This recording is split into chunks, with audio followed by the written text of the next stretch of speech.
कभी सोचा है, अगर कोई पिता अपनी ही सच्ची बेटी को पहचान ना पाए और झूठी तारीफों पर अपना सब कुछ लुटा दे तो क्या होता है?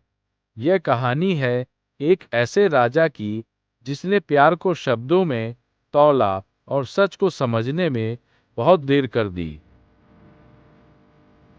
बहुत पुराने समय की बात है। एक समृद्ध और शांत राज्य था, स्वर्णदेश। इस राज्य का राजा था राजा धर्मवीर।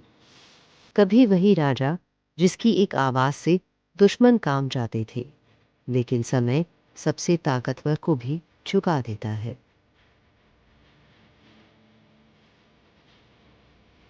अब राजा बूढ़ा हो चुका था, हाथ कांपते थे, आंखें थक चुकी थी और मन पहले जितना तेज नहीं रहा।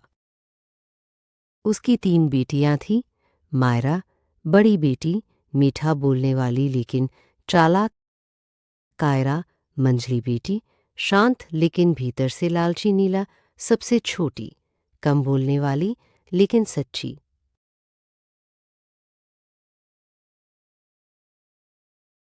राजा ने गहरी सांस ली और सोचा, अब समय आ गया है राज्य सौंपने का। भव्य दरबार सजा था। मंत्री, सेनापति, प्रजा सब मौजूद थे।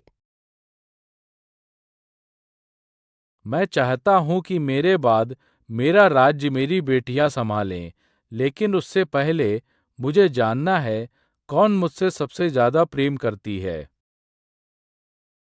मायरा आगे बढ़ी। पिताजी, आप ही मेरी दुनिया है। आपके बिना मैं कुछ भी नहीं हूं। राजा के चेहरे पर मुस्कान फैल गई।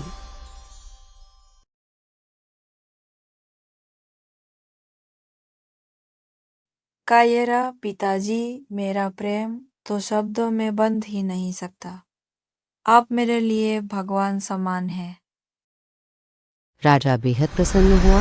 अब सबकी नजर नीला पर थी। नीला कुछ पल चुप रही, फिर शांत स्वर में बोली, पिताजी, मैं आपसे प्रेम करती हूं, लेकिन प्रेम दिखावे से नहीं, सम्मान और कर्तव्य से निभाया जाता है। एक पल में राजा का चेहरा सख्त हो गया। बस इतना ही प्रेम है तुम्हारा, तुम्हें बोलना नहीं आता। आज से तुम मेरी बेटी नहीं, जाओ मेरे राज्य से बाहर। दरबार सन्न रह गया और नीला की आंखों में आंसू भर आए।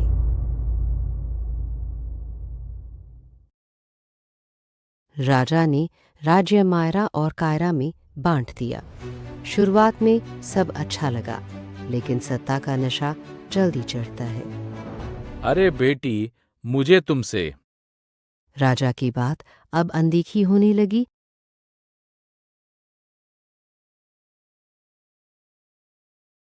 अब हमें तुम्हारी जरूरत नहीं। पुराने सेवक निकाल दिए गए। एक दिन मायरा अपने पिताजी को बोलती है, अब इस महल में आपके लिए जगह नहीं। कायरा बोलती है, आपका समय बीत चुका है पिताजी।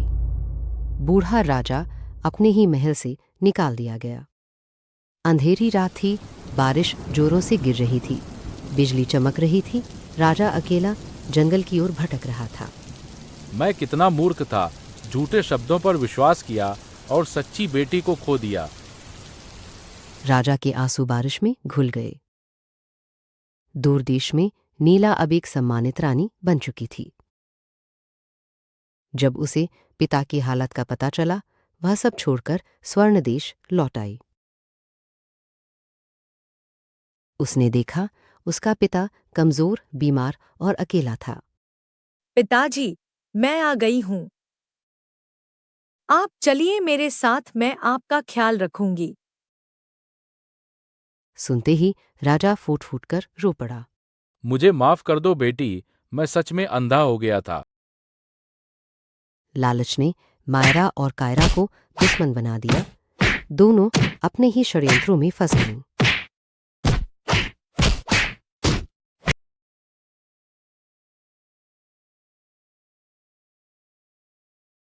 सच्चा प्रेम राजा ने पहचान लिया, लेकिन बहुत देर से।